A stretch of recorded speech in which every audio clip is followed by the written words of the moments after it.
Musajilah langang narami kafe kedai kopi. Indah nan mudo nan tua ba itu pulo. Inyo tak sadar kok kumua kapalo limo. Gaiklah kalonsong jiwa mudo nyotibo. Nyola biar agresif pado nan mudo-mudo.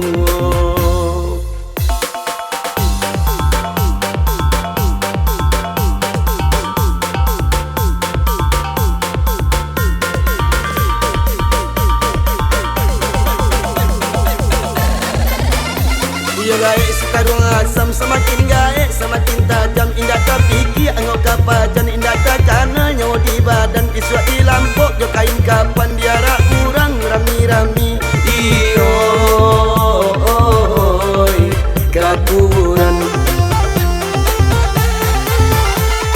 deh lah manangin lah peminang kode manusia banyak badoso deh lah banyak kejadian ina sadara nananakan dong bagai mejuwo bagai dua juwo sampai kunci di bueknya. Banyak kurang semakin gaek semakin tobai ikut semakin gaek semakin menjadi. Itu namanya gaek taruh asam namanya itu mah.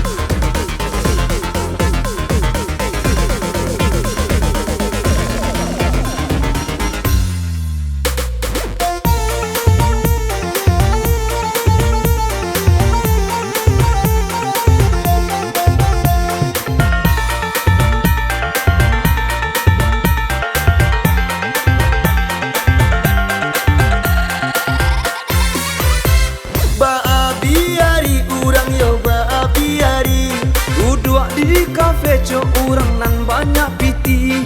Indah kota ini isu hari ke pagi. Musajilah langang narami kafe kedai kopi.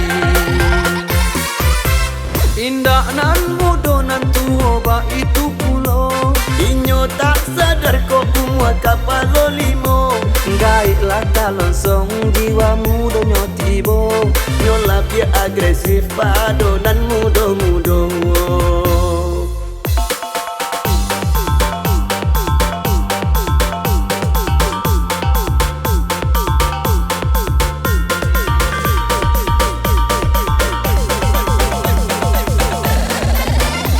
Iya gaek sekarang asam semakin gaek semakin tajam indah kapiki angok kapajan indah kakana nyawa di badan isuak di lampok jo kain kapan diara kurang rami-rami iyo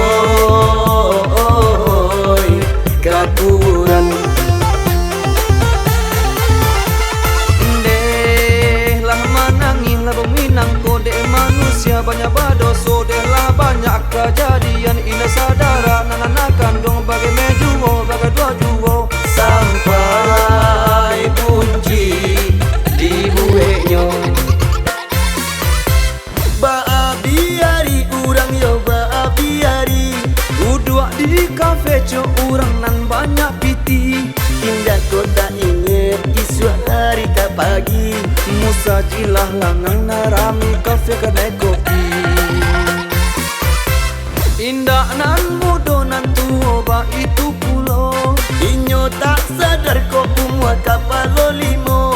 Gaiklah kalonsong jiwa mudo nyotibo. Nyola biar agresif pado dan mudo-mudo.